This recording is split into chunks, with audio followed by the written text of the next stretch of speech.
27 রোজার রাতে সন্তান ফোন দিয়া বলে, বাবা আমি আগামীকাল রওনা দিলে রাত 2টা-3টায় গিয়া ঢাকায় নামবো, আমি সাহারি তোমাদের সঙ্গেই খাবো। মা বসে আছে, মায়ের সন্তানের বাবাও বসে আছে, সন্তান আসবে। রাত্র 2টা-3টা হয়ে গেছে, সাহারির সময় হয়ে গেছে, সন্তানের খবর নাই। শেষ টাইমে মা বাবা সাহারি খেয়ে ফজরের নামাজ পড়ে দরজার মধ্যে অপেক্ষা করতেছে, সন্তানের খবর নাই।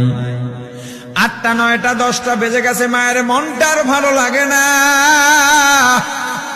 স্বামীকে ডেকে বলে, স্বামীরে আমার সন্তান কই, আমার মনটা ভালো লাগে না, একটা ফোন লাগাও।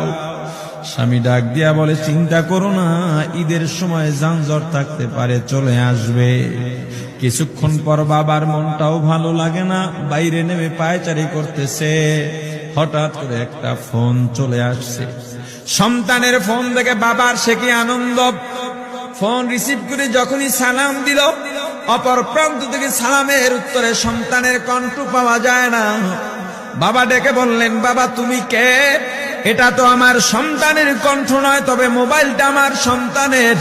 ওপার থেকে ডাক দেয়া বলে, আপনি কি এই লোকে, এই মোবাইলওয়ালার বাবা? বলে, হ্যাঁ।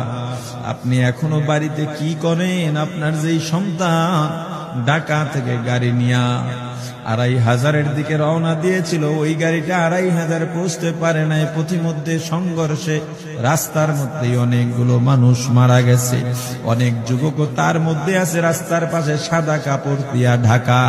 দেখেন আপনার সন্তান এই লাশের মধ্যে আছে কিনা। মোবাইলটা আমি রাস্তার পাশে পড়ে পাইলাম। বাবা পাগলের মতো একটা দৌড় দিছে। মা মনে করছে সন্তান বুঝি কাছাকাছি চলে আসছে।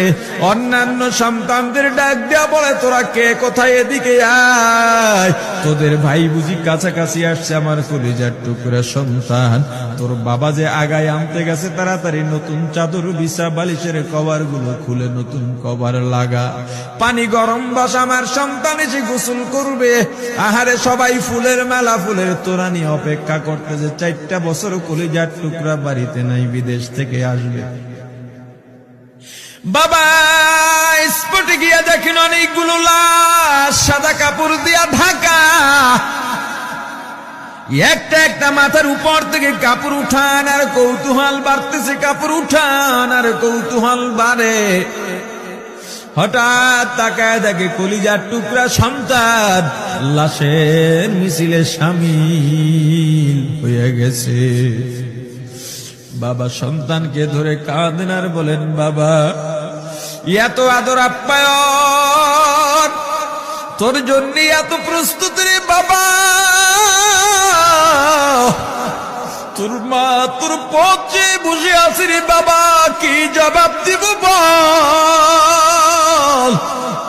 তুই যেদিন রওনা দিয়ে বিদেশ চলে গেলি, তোর মা সারা রাত ঘুমায় নাই, দরজায় গিয়া তোর পথের দিকে তাকা রইছে। কত রাত আমি মা, আমি বাবা দেখলাম তোর মা গভীর রাতে বিছানায় নাই। খুঁজতে খুঁজতে দেখলাম দরজায় গিয়া তোর মা কাঁদে। কত রাত তোর মা তোর জন্য নামাজ পড়তে পড়তে রাত্রটা নির্ঘুম কাটায় দিছে রে বাবা। কত রাত তোর মা তোর জন্য দোয়া করতে করতে নির্ঘুম রাত্র কাটায় দিছে। এই 4 বছরে 8টা ঈদ, ঈদের সময় আমরা নতুন কাপড় কিনছি, নতুন কাপড় পরছি। তোর মায়ের জন্য আমি নতুন শাড়ি এনে খাটের উপরে রাখলাম।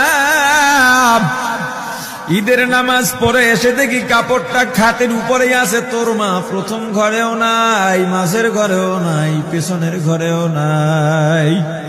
খুঁজতে খুঁজতে গিয়া দেখি তোর মা কিচেন রুমে আছে। ওই নাস্তা নাড়াইতেছে, দুধ নাড়তেছে, দুধ উথলাইয়া পুইরা যাইতেছে, খবর নাই। আমি তাকায় দেখলাম তোর মায়ের 2 চক্ষু দিয়া টক টক করে পানি পড়তেছে। ডাক দিয়া বললাম, ওরে বিবি, ঈদের দিনে তুমি কেন কাঁদো? তোমার জন্য শাড়ি আনলাম, সেটাও কেন পরলা? তোর মা জবাব দিয়া বলছে, রে স্বামী গো, আপনারা যখন নামাজের জন্য রওনা দিয়া গেলেন, আমার অমুক সন্তান আপনার সঙ্গে যায় নামাজ দিয়া নতুন পোশাক পরে নামাজে রওনা দিয়েছে, কত সুন্দর লাগছে দেখতে। হঠাৎ করে তাকায় দেখলাম আমার কলিজের একটা মানিক আপনাদের সাথে নাই। আমার মনটার ভালো লাগে নাই। আমি ফোন দিলাম আমার মানিকের কাছে। ফোন রিসিভ করে বলে, মা নাস্তা বানাইছি, খাইছি, এখনো ছুটিতে আছি, আনন্দ করতেছি, ঘোরাফেরা করতেছি, কিন্তু আমি মায়ের মন। আমি বললাম, বাবা তুই আমাকে পেটে ধরিস নাই, আমি তোকে পেটে ধরছি। আমাকে খুশি রাখার জন্য কত কথাই না বললি। ঈদের টাকা পাঠাইলি, তোর টাকা দিয়া তোর বাবা জামা কিনছে, তোর ভাইরা জামা কাপড় কিনছে, তোর টাকা দিয়ে পরিশ্রমের টাকা দিয়ে আমার শাড়ি কিনছে, গহনা কিনছে, কিন্তু তোর পাশে আমি হাতুড়ের বাড়ির শব্দ কেন পাই? আমার সন্তান বলতে চায় না, পরে বলে, মাগো কাজ করতে আসছি, টাকা নিয়ে কাজ করি, ঈদের দিনেও আমাদের ছুটি দেয় না। ওরে স্বামী বলে, ঈদের দিনেও যেই সন্তান কাজ করে, এই শ্রমের টাকার শাড়ি আমি মা কেমনে পরব রে? ওরে বাবা, আজকে তুই আসবি, খবর শুনে তোর মা এক সপ্তাহ আগের থেকে ঘুমায় না, তোর জন্য কত রঙের পিঠা বানাইছি, তোর জন্য কত আয়োজন, আমি তোর মাকে কি বলবো বাবা বল। বাবা সন্তানের লাশ অ্যাম্বুলেন্সে উঠে বাড়ির দিকে রওনা দিছে। আহারে বাড়ির কাছাকাছি আসছে, এদিকে মা দরজায় গিয়ে অপেক্ষা করতেছে, গাছের আড়াল দিয়া পথের দিকে তাকায় আছেন। দেখেন একটা গাড়ি আসতেছে, মায়ের সে কি আনন্দ, বাড়ির মধ্যে দৌড় দিছে, তোরা কই তাড়াতাড়ি আয়, ফুলের মালাগুলা নিয়ে আয়, গাড়ি এসে পড়ছে। বাড়ির দরজা দিয়ে যখন অ্যাম্বুলেন্সের হরেন দিয়া ঢুকতেছে, হুইসেল দিয়া ঢুকতেছে, মা একটা চিৎকার দিছে, ওরে এই মরণ গাড়ি আবার বাড়ি কেন, কার কপাল পুরুষে?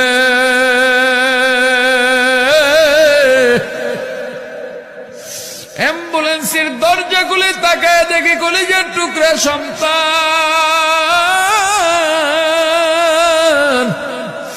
এমন ঘুমাইছে, আর জীবনেও উঠবে না।